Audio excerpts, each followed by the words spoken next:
मोदी 3.0 सरकारचं आज पहिलं बजेट. अर्थमंत्री निर्मला सीतारामन सलग 7व्यांदा मांडणार बजेट. शेतकरी आणि महिलांसाठी मोठ्या घोषणा होण्याची शक्यता. बजेटमध्ये शेती संबंधित उपकरणांवरील जीएसटी कमी होण्याची शक्यता. आयकरदात्यांना दिलासा मिळणार का याकडे लक्ष.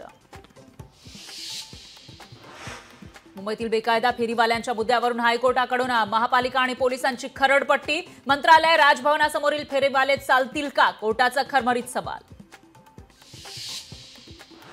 महापालिकेचं फलक धोरण रेल्वेला अमान्य. 40x40 आकाराचे फलक हटवण्यास नकार. आपत्ती व्यवस्थापन बैठकीत रेल्वे आणि पालिका अधिकाऱ्यांमध्ये जोरदार खडाजंगी. राष्ट्रवादी आणि शिवसेना पक्ष आणि चिन्हाबाबत सुप्रीम कोर्टात सुनावणी. सुप्रीम कोर्टाच्या सुनावणीकडे राज्याचं लक्ष.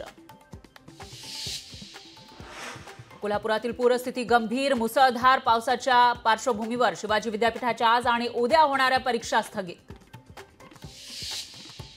लक्ष्मण हाकेंची ओबीसी जन आक्रोश यात्रा आज अहमदनगरमध्ये. भगवानगडावर दर्शन घेऊन यात्रा मार्गस्थ होणार. मोदी सरकारचा बिहारला विशेष राज्याचा दर्जा देण्यास नकार. सध्याच्या तरतुदीनुसार विशेष राज्याचा दर्जा देणं शक्य नसल्याचं स्पष्टीकरण.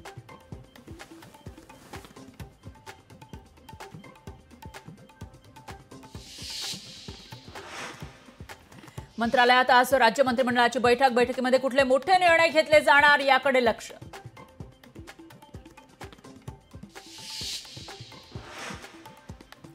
राष्ट्रवादी एसपीचे प्रदेशाध्यक्ष जयंत पाटील नाशिक दौऱ्यावर. दौऱ्यावेळी जयंत पाटील जिल्ह्यातील 15 विधानसभा मतदारसंघांचा घेणार आढावा.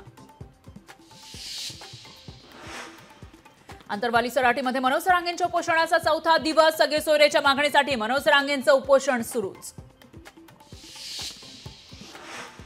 शिवसेना राष्ट्रवादी आमदार अपात्रता प्रकरणी आज सुनावणी. विधानसभा अध्यक्षांच्या निर्णयाला सर्वोच्च न्यायालयात आव्हान. शासनाकडून 2015 पासून महाविद्यालयीन शिक्षक भरती झालीच नाही. प्राध्यापक महासंघाचा आरोप. तर महासंघ भरतीचा विविध मागण्यांसाठी 16 ऑगस्टला सर्व विद्यापीठांवर मोर्चा काढणार. पूजा खेडकरनं आई वडिलांचा घटस्फोट झाल्याचा भासवून कमी उत्पन्न दाखवल्याची शक्यता. खेडकर दाम्पत्याच्या घटस्फोटाविषयी चौकशी करण्याचे पोलिसांना आदेश. मराठा आंदोलक मनोज रांगेंची 11 ऑगस्टला पुण्यात जाहीर सभा आणि रॅली. पत्राचाळ भूखंड ताब्यात घेण्यासंबंधीच्या म्हाडाच्या प्रस्तावाला राज्य सरकारची मान्यता. भूखंड म्हाडाच्या ताब्यात आल्यास भविष्यात आणखी घरं उपलब्ध होण्याची शक्यता. रिअल इस्टेट क्षेत्रामध्ये एजंट म्हणून काम करण्यासाठी महारेराची प्रशिक्षण. परीक्षा आणि परीक्षा प्रमाणपत्र बंधनकारक. 29 जुलैला महारेरा घेणार एजंटची परीक्षा. यंदा ही 11वीची प्रवेश प्रक्रिया लांबण्याची शक्यता. तिसऱ्या नियमित फेरीनंतरही अद्याप 1,834 विद्यार्थ्यांना महाविद्यालय मिळाली नाही. देशात कफ सिरप औषधांचा दर्जा घसरला. नामांकित कफ सिरप बनवणाऱ्या 100 कंपन्या पात्रता निकष पूर्ण करण्यात अपयशी. नागपूरमध्ये पावसामुळे पोलीस भरती प्रक्रिया पुढे ढकलली. मैदानामध्ये पाणी साचल्यानं शारीरिक चाचणी प्रक्रिया पुढे ढकलण्याचे आदेश. मुंबईसह ठाणे पालघर जिल्ह्यामध्ये आज मुसळधार पावसाचा अंदाज. तर बुधवारी 3ही जिल्ह्यामध्ये मुसळधार ते अतिमुसळधार पाऊस पडण्याची शक्यता.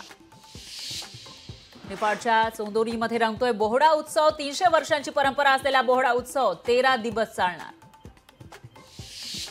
वर्ध्यातील कारंजा तालुक्यात ढगफुटीसारख्या पावसामुळे शेती पिकांचं मोठं नुकसान. तर 23 घरांची पडझड. संगमनेरमध्ये आज दूध उत्पादक काढणार ट्रॅक्टर मोर्चा. दुधाला 40 रुपये हमी भाव देण्याची दूध उत्पादकांची मागणी. लोकशाही मराठी ऐका, पहा, जागरूक रहा.